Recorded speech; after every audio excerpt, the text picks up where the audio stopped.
Hello বন্ধুরা, তোমরা সবাই কেমন আছো? আশা করি ভালো আছে, সুস্থ আছে। তো আমিও ভালো আছি। মৌসুমী অফিসিয়াল চ্যানেলে তোমাদের সবাইকে স্বাগত জানিয়ে আজকে চলে এলাম ডেলি ব্লগ নিয়ে। তো দেখো, আমি বাজারে গেছিলাম, সকালবেলা মাছ নিয়ে এসেছি। তো দেখো, কাতলা মাছটা একটু দেখতে বেশ পছন্দ হয়েছে। তো 500 নিয়েছি। আর কাতলা মাছের যা দাম কি বলবো, 300 টাকা কিলো, খাসির মাংসের সমান। তো যাই হোক, খাবার ইচ্ছা হয়েছে তো নিয়ে এসেছি। তো 500 গ্রাম 150 টাকা নিয়েছে।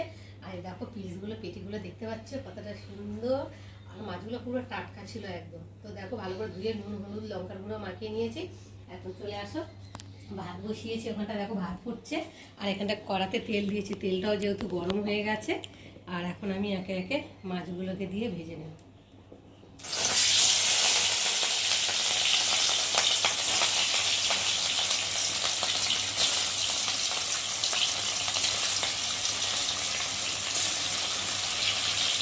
চলো এদিকে দেখাই আজকে রান্না হবে। তো দেখো, কুচো চিংড়ি মাছ নিয়েছি। আর এখানে পুঁই শাক কেটে নিয়েছি, কুচো চিংড়ি মাছ দিয়ে পুঁই শাক দিয়ে হবে। আর এখানে সবজি বলতে আলু, বেগুন, বরবটি, সিম সব রকমের সবজি দিয়ে নিয়েছি, মানে চচ্চড়ি করবো। আর এই যে মাথাটা রয়েছে হাফ। আর এখানটা মশলা বলতে এখানটা হচ্ছে আদা বাটা, জিরে বাটা, রসুন বাটা, পেঁয়াজ বাটা, টমেটো কুচি, ধনে পাতা। তো দেখো বন্ধুরা, মাছটা দু পিঠ ভালোভাবে ভেজে নিয়েছি, দেখতে পাচ্ছ এই যে। আর এখন আমি একে একে মাছগুলোকে তুলে নেব।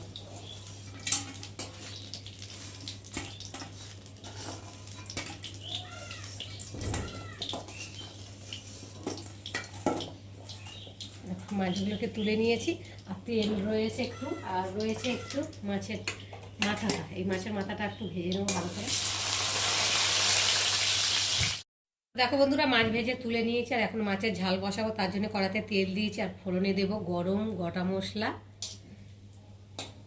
দিয়ে একটু ভালো করে ভেজে নেব। নিয়ে এবার দিয়ে দেবো রসুন বাটা, আদা বাটা, জিরে বাটা, পেঁয়াজ বাটা, টমেটো কুচি,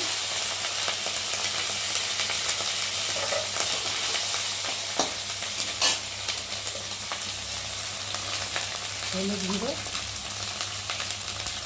দিয়ে দেবো লঙ্কার গুঁড়ো,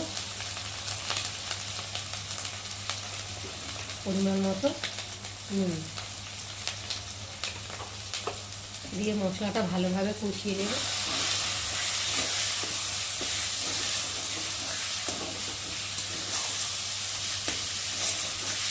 কাতলা মাছটাকে আমি মাছের কালিয়া বানাবো, তার জন্য খুব সিম্পল মশলা দিয়ে আমি রান্না করছি।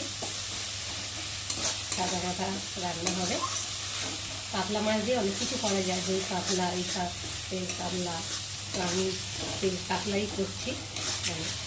মশলাটাকে দেখো ভালো করে ভেজে নেব। যতক্ষণ না মশলার একটা কাঁচা গন্ধ যাবে ততক্ষণ আমি মশলাটা ভেজে নেব।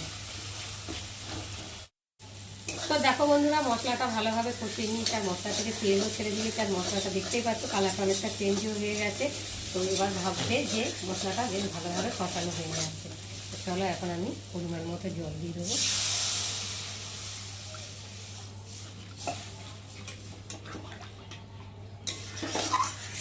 এই মশলাগুলো কড়া থেকে নামিয়ে ঝোলের মধ্যে টানিয়ে দেবো দিয়ে। আর এখন ঝোলটা একটু ফুটতে দেবো। তো দেখো বন্ধুরা, ঝোলটা ফুটে গেছে, দেখতে পাচ্ছ। আর এখন আমি এই যে ভেজে রাখা মাছগুলোকে দিয়ে ঝোলের সাথে ভালো করে ফুটিয়ে নেব।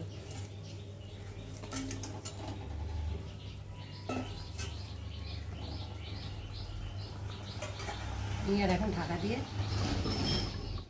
তো বন্ধুরা চলো, 2 মিনিট পরে ফিরে এলাম। এবার ঢাকাটাকে খুলে দেখি কেমন হয়েছে।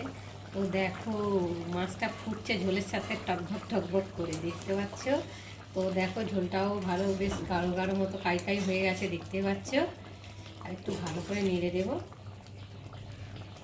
দিয়ে। আর এখন আমি উপর থেকে ধনে পাতা কুচি ছড়িয়ে দেবো।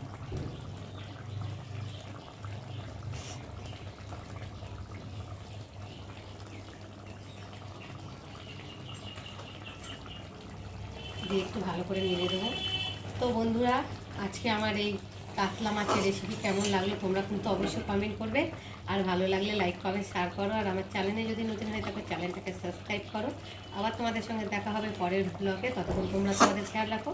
তোমরা আমার চ্যানেলটাকে সাবস্ক্রাইব করতে থাকো। আর আমি এদিকে তরকারিটাকে ঢালতে থাকি। চলো।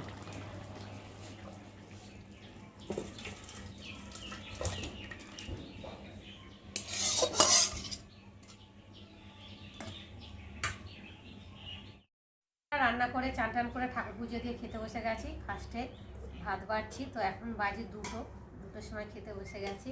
আমাদের দাদাভাই চান করেছে আর মেয়েও চান করতে গেছে। চান করে এসে তোমাদের দাদাভাই ফোন ক্যামেরা করছে আর মেয়ে চানে গেছে, আর আমি এদিকে ভাত বেড়ে রেডি করছি, খেতে দেবো। তো আজকে রান্না হয়েছে, তো কি রান্না হয়েছে দেখাচ্ছি। এই যে কাতলা মাছের রেসিপি তোমাদের সাথে শেয়ার করেছি, তো কেমন হয়েছে তোমরা কিন্তু অবশ্যই কমেন্টে জানিও। আর এখানটা এই যে চুনো মাছ মানে চিংড়ি দিয়ে, কুচো চিংড়ি দিয়ে চচ্চড়ি হয়েছে একটা। আর এখানটায় রয়েছে এই যে টক দই রয়েছে ভাত পাতে, আর রয়েছে লেবু। তো আজকে দুপুরের এই মেনু। তো চলো এখন খাওয়া যাক, আবার দেখা হবে। এটা